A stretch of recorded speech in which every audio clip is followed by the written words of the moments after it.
Me llamo Guadalupe, soy de Monterrey y siempre creí que mi vida era la que había soñado desde niña. Tenía una casa grande, 2 hijos maravillosos, y un esposo, Antonio, que trabajaba incansablemente para darnos todo lo que necesitábamos. Desde fuera, cualquiera podría haber pensado que vivía una vida de ensueño, una vida de estabilidad, amor y seguridad. Pero lo cierto era que dentro de mí, algo se había quebrado hacía tiempo. Antonio, mi esposo, es un hombre bueno, noble y trabajador. Pero con el tiempo nuestro matrimonio se había vuelto una rutina monótona. Su trabajo como ingeniero lo mantenía fuera de casa durante largas horas, a veces incluso días. En su mente él estaba haciendo lo correcto, trabajando para darnos una vida cómoda. Sin embargo, esa comodidad material no llenaba el vacío emocional que sentía. Me encontraba sola, en una casa grande con hijos que adoraba pero que no podían llenar el hueco que dejó el distanciamiento emocional entre Antonio y yo. Pasaban los días, semanas y meses y nuestras conversaciones se reducían a lo básico, los niños, las cuentas, lo que necesitábamos hacer el fin de semana. Ya no había esa chispa, esa conexión que alguna vez nos unió. Por las noches él llegaba tarde, agotado, se iba a dormir sin apenas decirme nada, y yo me quedaba pensando si esta era la vida que realmente quería vivir. Lo amaba, o al menos así lo pensaba, pero ya no me sentía vista, escuchada, deseada. Me había convertido en un fantasma en mi propio hogar. Fue en medio de esta soledad y frustración que apareció Fernando, un hombre que nunca imaginé que llegaría a tener tal influencia en mi vida. Lo conocí en una fiesta de trabajo a la que Antonio me llevó a regañadientes.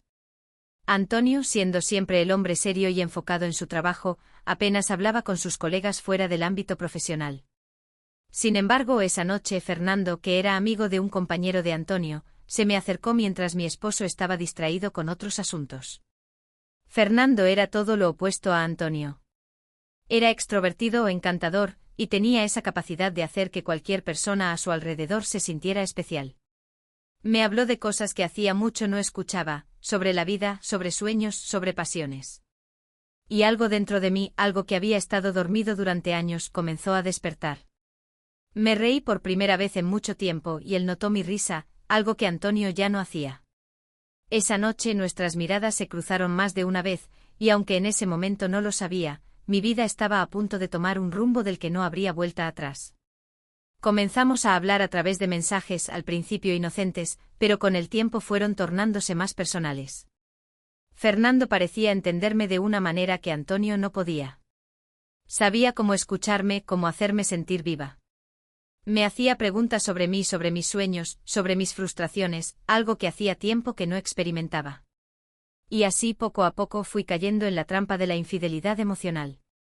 El primer encuentro fuera de las conversaciones llegó una tarde, cuando me invitó a tomar un café. Yo sabía que estaba mal, que lo que estaba haciendo era peligroso, pero mi corazón latía con fuerza, deseando sentir esa emoción que había perdido. Nos encontramos en una cafetería lejos de la ciudad, un lugar discreto, casi secreto. Esa tarde fue el primer paso hacia el abismo. Hablamos durante horas, como si el mundo fuera solo para nosotros. Al final del encuentro, cuando me despedí de él, me besó. Fue un beso lleno de deseo, de pasión contenida, y aunque mi mente me gritaba que estaba cometiendo un error, mi cuerpo respondió de una manera que no había experimentado en años. A partir de ese momento, todo se intensificó. Nos veíamos a escondidas en hoteles, en lugares remotos donde nadie nos conociera. Cada encuentro era una mezcla de adrenalina, pasión y culpa. Me sentía viva cuando estaba con él, pero al mismo tiempo, la culpa me carcomía por dentro. Regresaba a casa después de cada encuentro con Fernando, miraba a mis hijos y a Antonio, y me sentía como una impostora en mi propia vida. Sabía que lo que estaba haciendo estaba mal, pero no podía detenerme. Con el tiempo, Fernando se convirtió en mi adicción. Lo buscaba para sentir algo más que la monotonía de mi vida diaria. Me hacía sentir deseada, importante. Pero al mismo tiempo sabía que todo lo que teníamos era efímero, que no había futuro en nuestra relación. Aún así, no podía dejarlo. Cada vez que intentaba alejarme, él me atraía de nuevo con palabras dulces, con promesas que nunca podrían cumplirse. La verdad salió a la luz de la peor manera. Uno de los amigos de Antonio, que conocía a Fernando, nos vio juntos entrando a un hotel. La noticia no tardó en llegar a los oídos de mi esposo.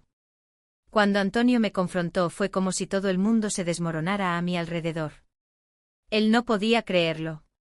Me miraba con ojos llenos de dolor, de traición. Me preguntó cómo pude hacerle eso, cómo pude destruir nuestra familia de esa manera. Intenté explicarle, pero no había palabras que pudieran justificar lo que había hecho. Antonio estaba devastado. No hubo gritos, solo un silencio que cortaba el aire. Sabía que había cruzado una línea de la que no habría retorno. Antonio me dejó. Se fue de la casa, llevándose a los niños. Fernando, al darse cuenta de que la situación se había vuelto insostenible, también desapareció de mi vida. En un abrir y cerrar de ojos me quedé sola, con el peso de mis decisiones aplastándome. La casa que una vez estuvo llena de risas y vida, ahora estaba vacía, fría, y llena de recuerdos que no podía borrar. Mis hijos, aunque los veo de vez en cuando, ya no me miran igual. El daño que les causé es profundo, y no sé si alguna vez podré reparar esas heridas.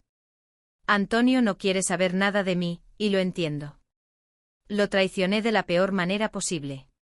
Ahora solo me queda vivir con las consecuencias de mis actos, sabiendo que lo que una vez pensé que era amor o pasión, en realidad fue un error que me costó todo.